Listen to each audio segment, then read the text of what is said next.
doing? Oh, fixing my makeup, my Dior lipstick. This is the color that was recommended by Yara Shahidi, obviously. Thanks, Yara. Thank you, Dior. This is a very nice color. We're going to just set it down on my little dusky desk. All right. I saw that you guys like the Emma Chamberlain video. I like it too. And I want to just expand on that video. Some of you guys made some comments like I'm a minute in, you haven't said anything, so let's get to the point. Um, let's talk about Maslow's hierarchy of needs. What is Maslow's hierarchy of needs? It's basically it's a pyramid. It's a picture. I'll put it in the thumbnail for this. So needs lower down the hierarchy must be satisfied before individuals can attend to needs higher up. From the bottom of the hierarchy upwards, the needs are physiological, safety, love and belonging, esteem, and then self-actualization.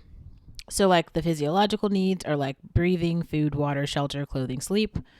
Safety and security, health, employment, property, family, and social ability, love and belonging, friendship, family, intimacy, a sense of connection, self-esteem, confidence, achievement, respect of others, the need to be a unique individual. Those people who are creating content on YouTube are probably there.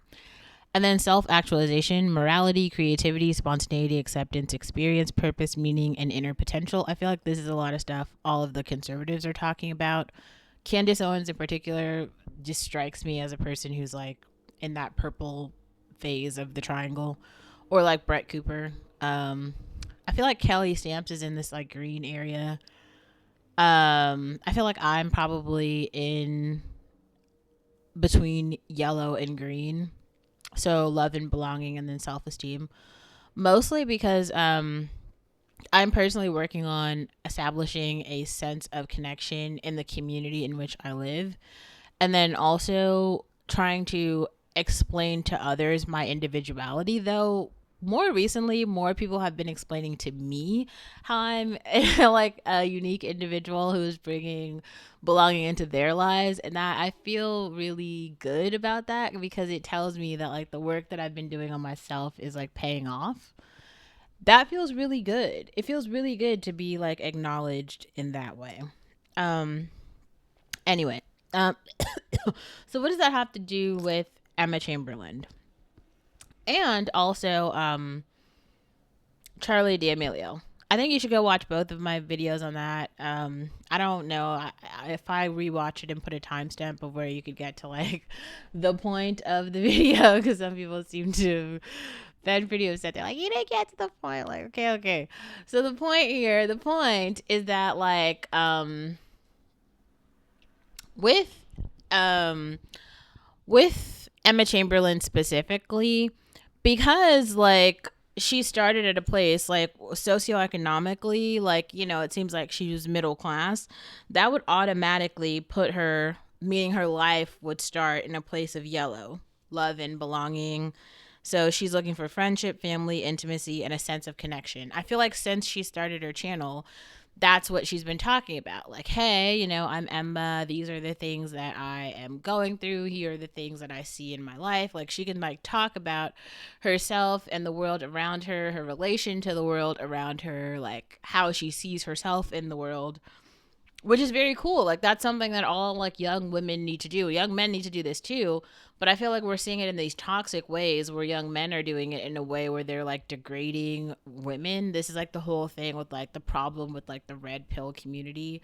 Like, imagine being like when I made that video about like Sneeko and his terrorists, like watching the red pill community come out has been fascinating for some. I really hope women learn from that, because like I really do feel like those men were crying out for like their own survival. Imagine making an entire dedicating an entire channel that was like about the degradation of someone else, and people do that on here all the time. I don't personally do that, but I do state my opinions, which are unpopular quite often. Like, I'm not gonna make an I hate I Spice channel, but I actually saw someone else who made something that was how can I describe it? I'm actually going to pull up my community tab because I feel like I shared that one, and I'll be able to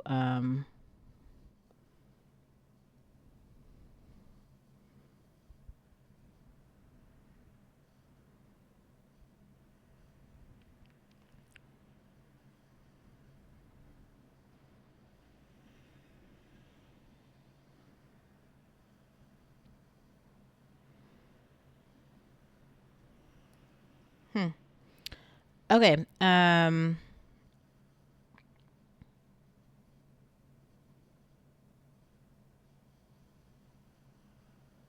Sorry, I'm actually trying to, oh, so there's a guy who makes a video, Chaz Chardy. Pretty privilege is worse than colorism, and here's why. And so he has this picture, right, where he's showing like a supermodel, and then he's showing Ice Spice, and the person is pointing to the supermodel, and because that's the preference. And I've had to one of the reasons I've unpacked pretty privilege and given multiple examples humanizing pretty people on this channel specifically, and not including Ice Spice in the conversation for that, is because like I keep hearing the narrative over and over where people in the Black urban community are using terms that the rest of us in mainstream society are using, and they believe that they're talking about the same thing, and we are not. We're kind of talking about the literal opposite thing. It's kind of how like some people are making videos now where they're like, oh my god, basically what Victoria's Secret did is they like took out all the attractive people and they put in a whole bunch of like weird fat people, and now they're calling them beautiful and expecting all of us to also feel the same way. It's that Ice Spice is like legitimately like the version of like open the doors and like now everybody flies in. Because imagine this, and I actually feel like in my younger years, and I've heard this from some other Black YouTubers, especially that like Afro Centra girl. I made a video that was in response to her, which I would put in the description box, where she was talking about like, oh, I'm just not like where I grew up, I wasn't pretty just because I was the Black one. And a lot of people for some reason like keep coming to my channel and trying to tell me that. If that is your opinion, you can feel free. Like, I don't delete hate comments unless they're just like, if you say something that's like seriously retarded, like I'll put it in a playlist, all my videos about how unattractive I think Rosalia is. Some of you guys continue to comment on that one. I'm not changing my mind. How despicable Selena Gomez is. I'm not changing my mind. I made another one about, Sabrina Claudio, and I like Sabrina Claudio's music. That's the thing. I don't like her body. I'm sorry. And I'm a girl, so like I don't have to, and I'm not a lesbian, so I don't have to like her body. It's not, her body isn't for me. She's not like, it isn't for me. So like whatever. Like everybody gets to go have their feelings about all of their things. I'm just giving my personal opinion because this is my channel. So I saw that there were some guys who were like, Emma Chamberlain is actually like a narcissist, or she suffers from schizophrenia. Like, how can she be on a YouTube podcast just talking to herself? Now, here's the thing.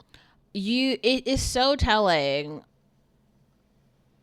It is so telling, really, like the amount of privilege that someone has and the amount of wealth kind of someone has in terms of like how much they're able to sit in their own solitude. There's an entire Billie Holiday song that's like about solitude.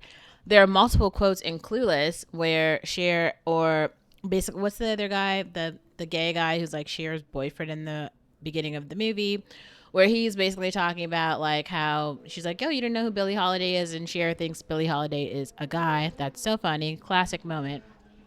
Anyway, and even Taylor Swift talks about this in one of her songs where she's like, people hated me as a kid, and so I just, took that criticism to heart. What is that Taylor Swift lyric? It's like, um,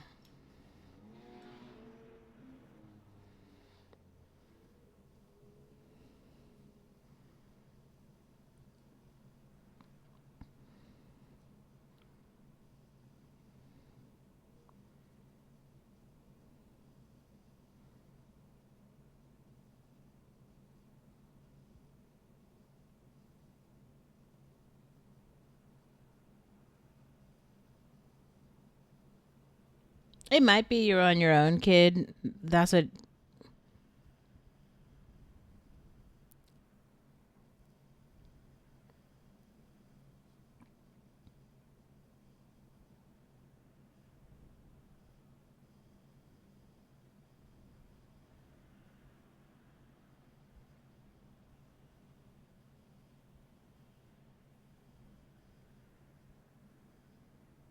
It might be. I'll try to like find out what song that is. It might be you're on your own, kid, but I think it's another one. I think it might be something from Illicit Affairs, but it's true. And I also saw that Jordana Bryant, she actually made a little snippet, where basically Taylor Swift is telling a story where she's like, I was at the mall, or I text messaged a group of all my friends, like 8 friends, and I was like, hey, do you want to go to the mall? And I asked each and every one of them, and they all said no. They said they were busy. And so she said, okay, I'm just going to ask my mom if she wants to go to the mall so we can go together.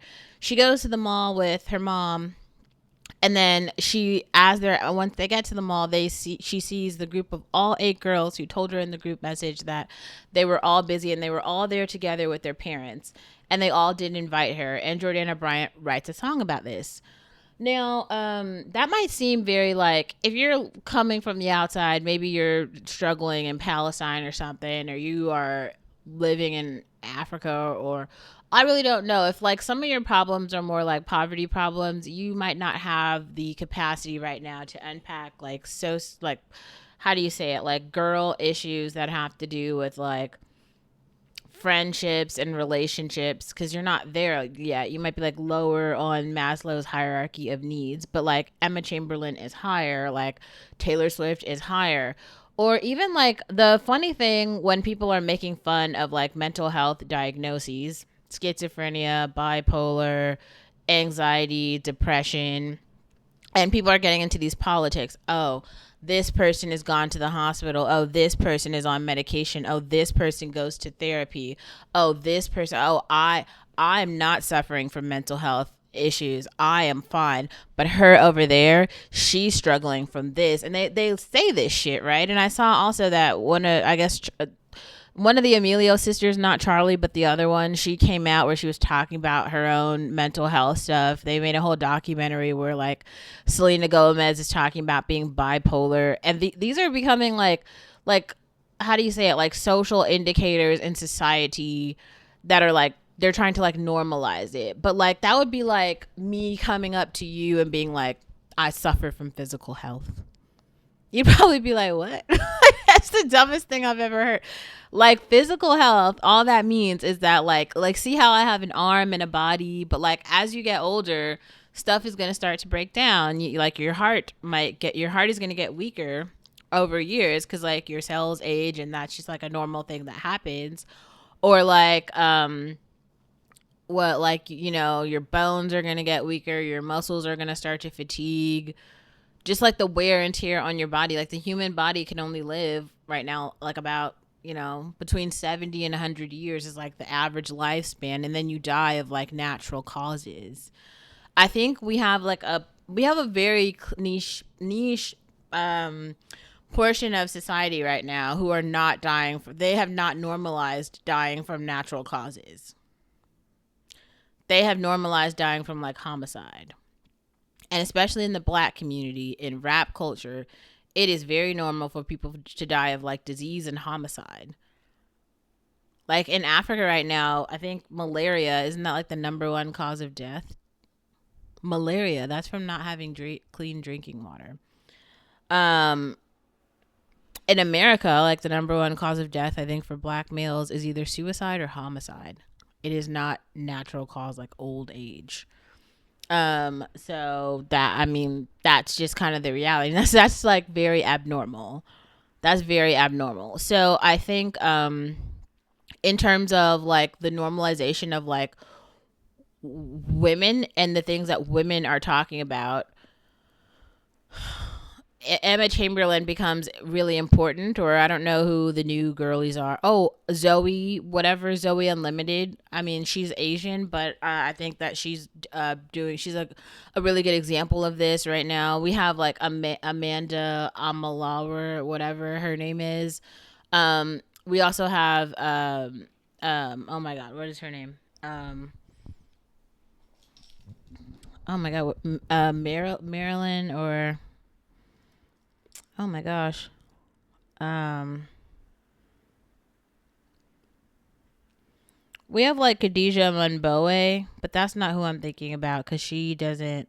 We have like Fab Socialism, or we have like um, her name is not Amanda. Bro, what is this girl's name? Oh, you know what? I'm actually subscribed to her Patreon. Let me go find it.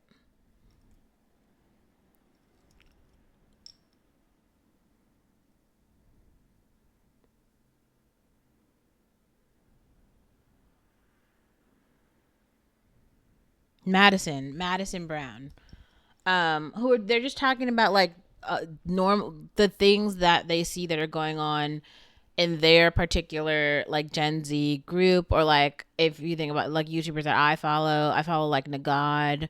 She hasn't put out some videos in a while. She put out one a couple weeks ago, or like Sagan, or Lillian, right? I feel like, or Kenya. Kenya is probably like the one YouTuber who's my favorite. I also like Bria Jones a lot. I think that she's making some very interesting content. But all of these women are talking about kind of like social issues. Candace Owens, she's like a political commentator. At the same time, I feel like she's talking about like culture and society. Culture and society is like a subtopic that like you can like if you are a member of American society, like you can write about it, like the things that you see, the interactions that you are having, your opinions about it, like they are interesting. And I think that's another thing that's interesting about becoming like a writer. Like being a writer is just you talking about your own perspective, like how you, not like how your neighbor feels and how your mom told you how you should feel and all that shit, but like given all of the things that are happening around you, what is it exactly that you are doing? And the reason that like Emma Chamberlain and Charlie D'Amelio and Zoe Unlimited and Madison Brown become not just influencers but also like major aspects of pop culture is because like I think there's a really strange line that we have not been able to thoroughly unpack between like um how do you say it, like um law abiding citizens and lawlessness, because in the black community for some reason like mainstream media has been promoting lawlessness, counterculture, and hypersexuality as like the thing. And on the other side we have like, well, I mean, I feel like there was a push for a while to promote like whiter artists as being like pure and chaste, and blacker artists to be like hypersexual and dirty. There was like those two like contrasting things. Now I feel like we've gotten more stories from more people where we have different people of different cultures and ethnicities telling different types of stories. So now you'd have to like unpack the story, the context, the location, the history, the culture, the experience, right? So this is where certain things like Olivia Rodrigo, really popular singer, she comes out with this song called Vampire. Now, Vampire, I've actually, this song is on my playlist. Like as I go to work, I listen to it. There's this one line in Vampire that I'm actually gonna like pull it up so I can read out the lyric for you. It is really fucking good. Where she's talking about where is this? Oh, I made the playlist called Vampire. Um,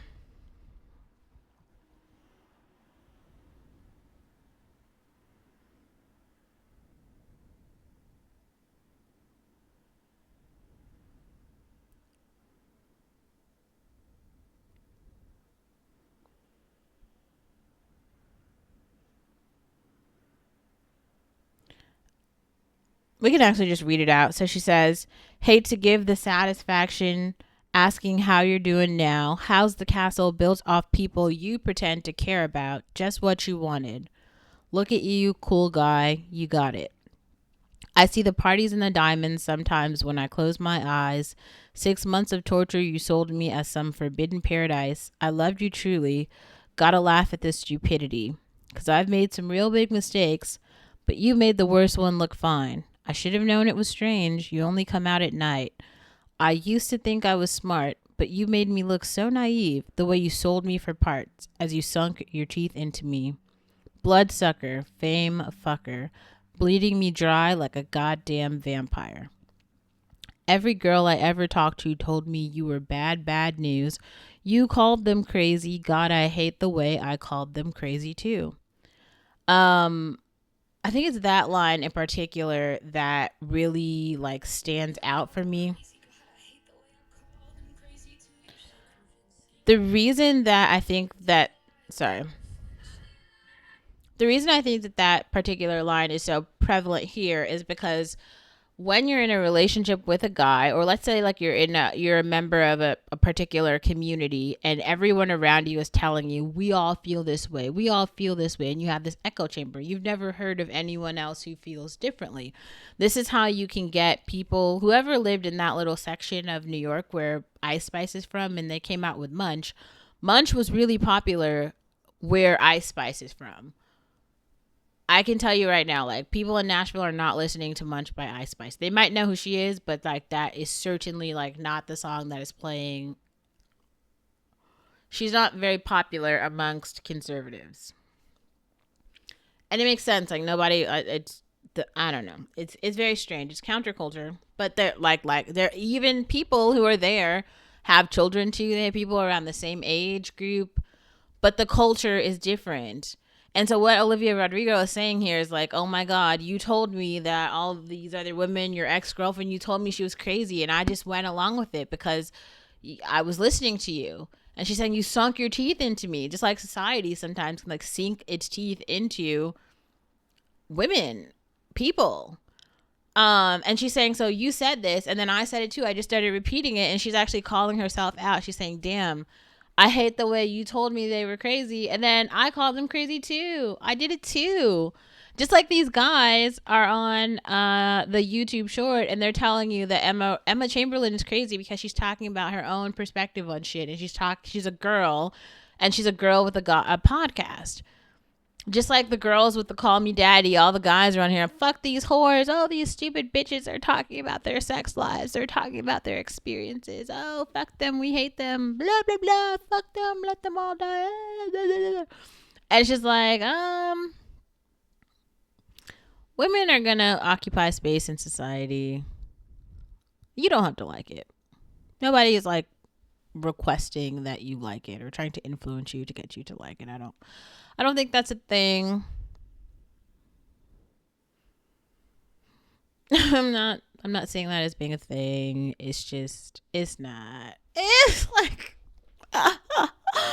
it's so weird. Oh, it's so strange. They just, like, why? Like, why do they want to change us? You know?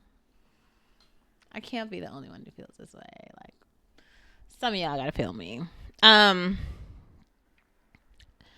Anyway, that's kind of, I wanted to like hone in on that because I saw that you guys seem to like the Emma Chamberlain take and why her podcast will continue to be important. In the same way that like there have been people, especially like Taylor Swift is from Pennsylvania, and then she like moved to Nashville to pursue music because Nashville is Music City. Jordana Bryant, who is like an up and coming singer, she's very popular here. She also has a YouTube channel. She's also from Pennsylvania and moved to Nashville to pursue songwriting. And like there are people who wanted to become YouTubers and they saw Emma Chamberlain do it, and there are other people like Jenny Marbles, I think, was like another woman who started kind of early making YouTube videos, and people were inspired by her, and like she's going to grow and continue to do things. Like she's at a lot of influencer fashion events, and she's talking about like her feelings about modern day society. And this is another thing I want to make very clear. If you are in the developed world right now, if you're in Europe, anywhere in Europe, if you're in America, You have a ticket to the free world. Like, welcome to, if this is the Hunger Games, you're in, what is it, like World 1 or Group 1. Somebody who's in like Malawi right now, or if they're in like Palestine, right? They're in like, what is it, geared 12 or whatever the lowest one is, where all the poor people are. That's where they are. So that means you have like a ticket and a spot. So what are the question that people who are getting on places like YouTube are trying to answer? Like, what are all the things I could do to be law abiding that would be like enjoyable?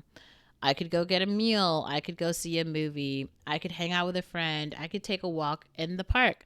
I could go like just look at the flowers in my neighborhood. I could go draw outside and listen to music.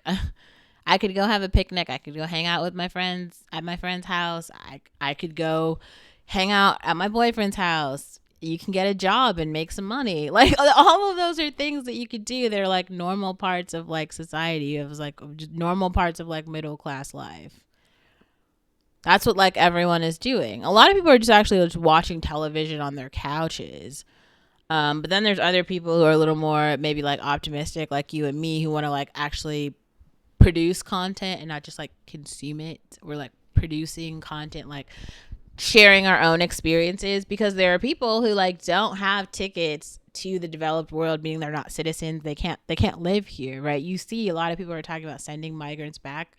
A lot of those migrants are going to go back. Like, they're not all going to be able to stay here, contrary to popular belief. Anyway, that's why these content creators like Emma Chamberlain and Charlie D'Amelio, Kelly Stamps, I don't actually know who any of the Latino ones are, but whoever those are, them too. Zoe Unlimited, the Asian ones, like all of those people are, they're important because like just normal girl life is meaningful. It is. And there are things that you can do that just don't have to do with trauma porn, and they don't have to do with violence, domestic violence. We could talk about what's happening with Keke Palmer. Oh my God. Like, actually, let's talk about that for a second. So, like, what does this have to do with like Keke Palmer? So Keke Palmer is actually kind of like an internet personality. She's like an influencer, basically. She's an actress too, obviously. She has a very deep portfolio of work, body of work. Like, she's very credentialed. She's done great things. But she just filed a restraining order against her her ex because he's on camera beating the shit out of her. And it sounds like it's not the first time. And that's a thing that can happen, which is why you see women like me getting on here and talking about like how necessary it is for women to prioritize their safety. The bottom of the Maslow's hierarchy of needs, right, is like, let's go back for a second because I still have the picture up. Physiological needs. Well, actually, sorry, that's the second level is safety and security. Health, empowerment, property, family, and social ability. Like, imagine, just really ask yourself, like, given what you know about like communication, all these techniques that, if you're probably on this channel and you're subscribed, I'm assuming you've had therapy in your life. So like, if you're feeling angry about something, what could you do? You'd probably take a walk, cry, journal, talk to a friend, cry, journal, watch one of Olivia's videos. Cry, journal. You could read Thicker Than Water. It's so fucking good. I got it on Audible. Yeah, it's great. It's great. That book is incredible. Like, there's so many stories I want to unpack. But for some reason, Darius, he gets mad over whatever and he just strikes the fuck out. Those are animalistic tendencies. Imagine you get upset about something and then you just are like, fuck you, I'm gonna punch you in the face. Boom. It's just like, oh wow, that's a lot. Like, I don't know if I've ever gotten that mad. I would definitely say though, like, I had some boyfriends who like I saw them getting mad and I've had to like run away from them to like protect myself from like abuse before it got to that point, like leaving. Um, but there are women who are dealing with domestic abuse, and I think that more Black women who have actually been beaten need to start talking about that more, and that is a problem, and reporting it to police and like holding those men accountable. Because like I think that some of y'all are unfamiliar with how normal that story is. Like I gotta say, like I don't have that many like close Black friends who are in toxic relationships, but I mean, I've heard enough stories to where like I know that there are married women in all up and down the Black community with rings and a lot of decades of marriage who are they've been getting the shit beat out of them for years. They just don't do anything. They don't leave. They just stay because like maybe they feel like they have to, economic reasons. I don't know what the issue is, but those bitches won't leave, and like that's not a healthy place to be. You could have just healed. It's a part of like the second class nature of like Black women in America that normalizing that toxic shit has to stop. Anyway, yeah, I just saw you guys were interested in that video, so I just wanted to make a follow up. That's all I got to say.